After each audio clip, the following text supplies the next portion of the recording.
All right, so this is a quick screencast tutorial for how to have the different rows highlighted in different colors depending on student responses in Google Forms. For those of you that are teaching PLT this year and you're using the student check-in form every day with your students, um, it might just be an easier way to keep track of who needs to touch base with you versus who does not, or who is frequently saying that they do not. As you can see, I mean, we've only met a handful of times with my B-Day group, so we haven't gotten quite into our projects yet, but hopefully we'll start to see more kids in the yes category. Um, and as this is doing it this way just allows me to spot check and see exactly right away, all right, who are my yes kids versus who are my no kids. So in order to do this, you will click on the column for your form that has the question that you want to change colors, have the response change colors for. So when I go to, do you need to meet with me today? And I see this column, a little dropped out arrow should show up. So I'm going to click on that.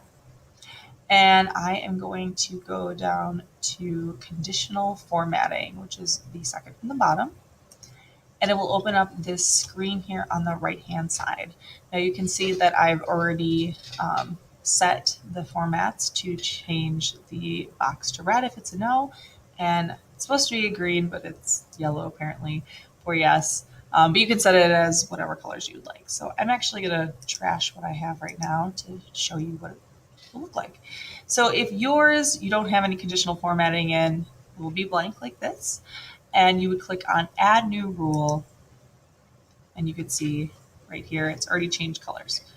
So there are lots of different options under conditional formatting. I am going to choose the one that says text contains. So under format cells if, I'm going to click on text contains, and the value that I want is no. So I'm going to start with no. So that means that anything you can see on my screen has already changed all the no's to this light green color. Now you can keep it that light green color if you would like. Otherwise, there are different styles under the default area, or you can pick a specific color under the fill color paint bucket. I'm going to choose red for no, so that way it stands out right away. When you are done doing this, you will just click done. Now, if this is enough for you, you can leave it. But if you'd like the yes to pop up in another color, then you're going to click on add new rule right there. And we're going to do the same exact thing, except instead of typing in no, when we do text contains, we're going to type in yes. And then I'm going to change that to a green. And then I'm going to hit done. And now you have your conditional formatting in place.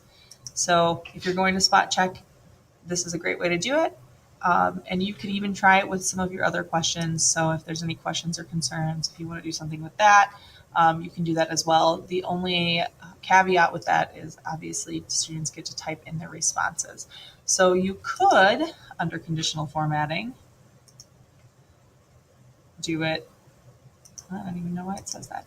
You could start a new rule with that, and instead of text contains, you could just say text starts with, and I could have anything that starts with an N.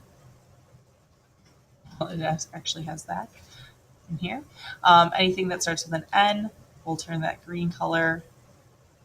I'm actually going to change it to a red as well.